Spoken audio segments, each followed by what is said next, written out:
नारद उवाच प्रणम्य शिरसा देवं गौरीपुत्रं विनायकं भक्तावासं स्मरेन्नित्यम् आयुः कामार्थसिद्धये प्रथमं वक्रतुण्डं च एकदन्तं द्वितीयकं तृतीयं कृष्णपिङ्गाक्षं गजवक्त्रं चतुर्थकं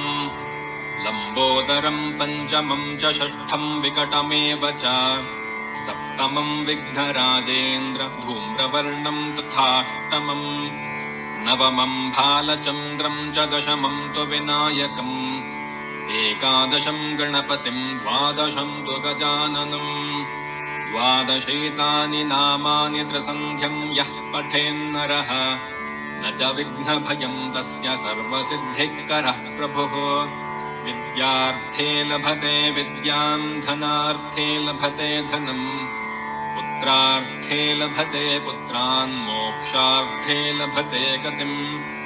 जपेद्गणपतिस्तोत्रं षड्भिर्मासैः फलं लभेत्